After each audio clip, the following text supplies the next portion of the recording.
Hello, everyone. I'm bringing up the Food Lab expectations and just a little bit. This should be review for most of you as you've had me, but if you haven't, this is a new thing for you. You will all be in one kitchen by yourself, and I will be posting a list with what kitchen number you will have and what your cubby number is.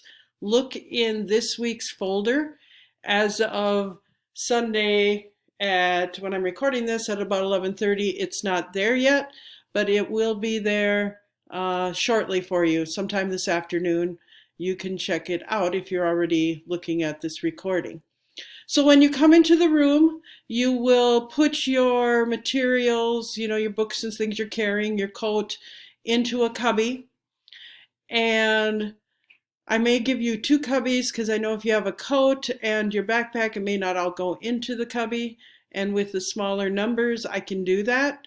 Then you're going to go past my desk to the left and grab a black apron. Put your black apron on, go to your kitchen that you are assigned to, and do number one here. Wash your hands.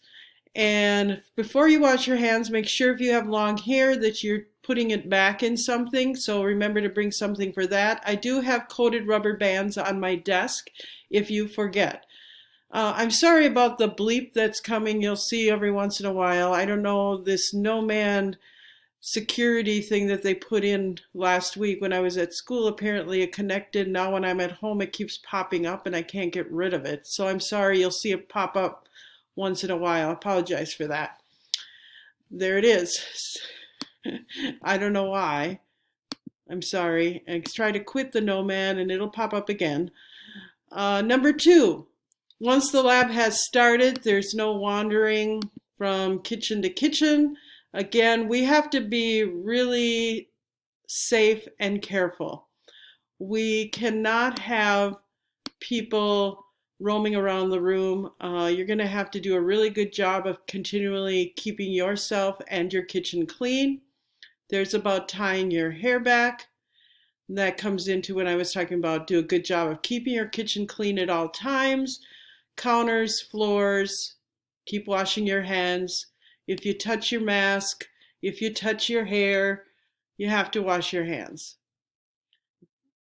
Anything, keep cleaning. That's the big key. Laundry in the proper place. There will be two baskets. One that will, at the end of the hour, you'll throw your aprons in because obviously I have to wash those. And the other one will be the basket for towels and drying cloths. Cooperation is number one. It is a little bit different. There will be probably 3 different stations for you to get your supplies. When the class time starts, for those of you that aren't going to get this in class, I guess this would be the hybrid A people, there is, I will get everybody's attention when the bell rings. We are making Greek shish kebabs, and you will be, I'll probably have the oven going, preheating for the broiler because it's over 500 degrees and you leave your door ajar. So that is going to be happening when you come in the room. I'll get everybody's attention. The B people are at an advantage because I can talk to them about this on Tuesday and then they're coming back to me on Friday. You're going to go right into the lab. You don't get that extra day just because I want to kind of keep us on the same pace. Food labs are learning. Remember, we get 15 points. You don't start at 0 to 15. I think we're all familiar with that. And I just can't stress enough, and I know you're going to get sick of me hearing about cleaning. If I see something and ask you to clean it, wipe it up, clean your counter, it's really, really critical because a lot of schools aren't even letting their foods classes cook or bake. They're not letting them be in labs. And we've been really fortunate. We were able to in the fall. We didn't have any issues. People were good about cleaning. So it's really important that you keep our streak going. If you can't follow those procedures and don't take it seriously, you'll be out. I can't have people that are thinking that it's a big joke and it's no big deal if I do this or don't do that. Please, please, please, please. We're not going to have that many experiences together. and we want to make them good experiences, which comes with respecting me, respecting the equipment, respecting the other people in class.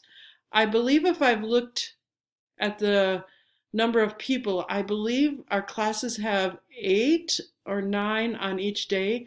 There are 10 sites. You know, I have 8 kitchens, but I have 10 sites. So I think everybody will get their own kitchen and we won't have to worry about tagging off like I have to do in my first level, because some of those classes I have 16.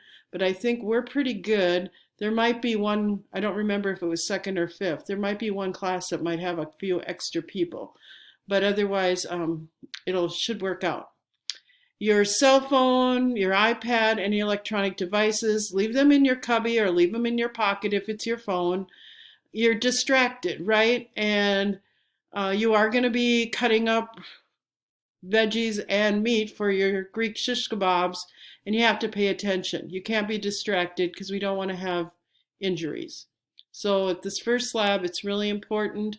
I'm going to take it away from you and you're going to lose 5 points.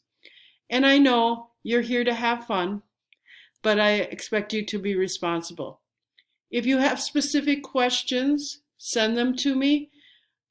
For most of you, you've been in my room, but I know that there's a few new people. They maybe took Culinary 1 in another school, and so the expectations are probably very similar.